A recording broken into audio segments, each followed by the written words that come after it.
আসসালামু আলাইকুম রহমতুল্লাহ। ডক্টর ইউনুস, আদালত, বিচারক এদের কাছে আমি জোর দাবি জানাচ্ছি, মুক্তিযুদ্ধের পক্ষে, জয় বাংলার পক্ষে, বঙ্গবন্ধুকে নিয়ে যারা কথা বলবে তাদের ডাইরেক্ট এসব সন্ত্রাসী মামলা টামলা না দিয়ে তাদেরকে ধরে নিয়ে যে একেবারে ক্রস ফায়ার করে দেন, এটাই ভালো হয়।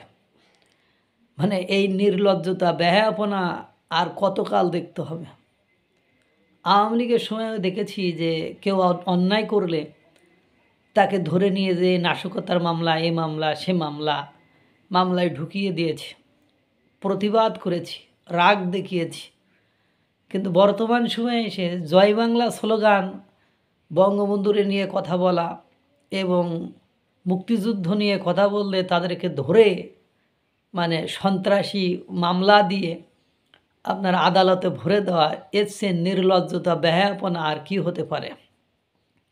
উজ্জ্বল দৃষ্টান্ত মঞ্জুরুল আলম পান্না ভাই, লতিফ সিদ্দিকী, ঢাকা বিশ্ববিদ্যালয়ের অধ্যাপক কার্জন সাহেব, তারপরে এস এ সাব্বির সহ আরও অনেক সাংবাদিক এই একই মামলায় মানে হয়ে যাচ্ছে। আপনারা এই নির্লজ্জতা আমরা দেখেছিলাম এবছর বঙ্গবন্ধুর মৃত্যুবার্ষিকীতে 5ই আগস্টে একটা ছাত্রকে ঠিক ওইভাবে ধরে নিয়ে যেই তার নামে রিক্সা চালককে নাকাকে ওইভাবে ধরে নিয়ে যেই তার বিরুদ্ধে নাশকতার মামলা দিয়েছিল।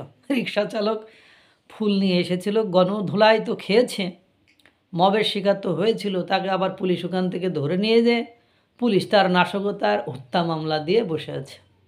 আরে ভাই, আপনারা তো মানুষ নাকি? আপনারা পুলিশ যারা চাকরি করেন এরা তো আর মানে ভিনগ্রহ থেকে আসেননি। আপনারা দেখছেন যে আপনাদের মানে মানে গণ অভ্যুত্থানের সময় হত্যা হলো, আপনাদের কোনো বিচার হয় না, সিম্পিতি হয় না, এলাপতি হয় না। এইসব কর্মকাণ্ড আপনার কার যুক্তিতে, কার বুদ্ধিতে করেন? আপনি বলেন যে এই যে ধরে নিয়ে আসলাম, আপনি 7 ঘন্টা, 8 ঘন্টা, 10 ঘন্টা ধরে একটা মুসলেকা নিয়ে আপনি ছেড়ে দিতে পারেন। এই যে কাজগুলো করেন, মানে এই বর্বরতা, মানে কথা হলো রুচিবোধের কি আর পাল্টানো হবে না? যাই হোক, যে কথা বলছিলাম, 13ই নভেম্বর সালমা নামের এক মধ্যবয়সী মহিলা, যাকে এনসিপির এক নেত্রী নেশাখোর, মাতাল, গাঞ্জাখোরটোর মনে হয়েছে আমার, মানে বা অন্য কোনো ব্যবসায়ী মনে হয়েছে, এই মনে করেন মেয়েটা তাকে প্রকাশ্যে জয় বাংলা স্লোগান দেওয়ার জন্য তাকে বেধড়ক পিটিয়েছে। আপনারা সেটা দেখেছেন।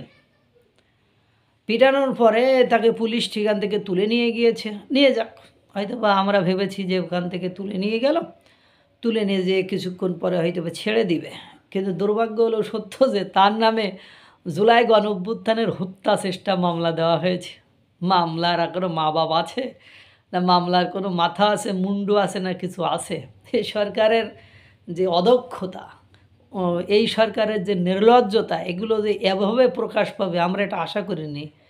যে একজন মানুষ জয় বাংলা স্লোগান, এটা তো মুক্তিযুদ্ধের পক্ষের স্লোগান, এটা তো ছিলই, আছে এবং থাকবে।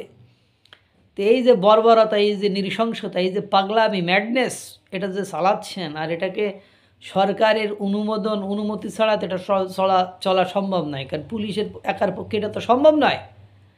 তো এই যে সালমার এই ঘটনার পরে যে আপনাদের উপরে যে নির্লজ্জতার তকমা, ট্যাগ এগুলো যে আসলো, এই বেহায়াপনার, এগুলো থেকে আপনারা কীভাবে নিস্তার পাবেন? আর যেসব বিচারক এইসব মানে এতদিন পরে ওখান থেকে ধরে নিয়ে যে হত্যা চেষ্টার মামলা দিলে রায় দেয় বা তাকে জামিন নামঞ্জুর করে বা তাকে জেলহাজতে পাঠায়, এই বিচারকরা, ইসলামী বিচারকদের যে মৃত্যু পরবর্তীকালীন যে শাস্তি, যে অন্যায় রায়, অন্যায় কাজে সাপোর্ট করলে যে তাদের কোন চেয়ারে বসানো হবে, এটা হয়তো বা তাদের জানা আছে কিনা আমার সন্দেহ।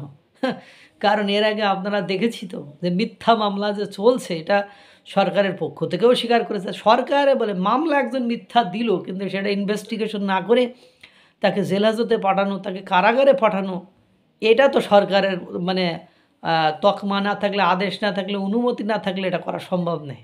তো এই নির্লজ্জতা থেকে, এই বেহায়াপনা থেকে আদৌ তো আমরা কি বের হতে পারবো? আল্লাহ তাআলা সকলকে ভালো রাখুক, সুস্থ রাখুক। আসসালামু আলাইকুম ওয়া রাহমাতুল্লাহ।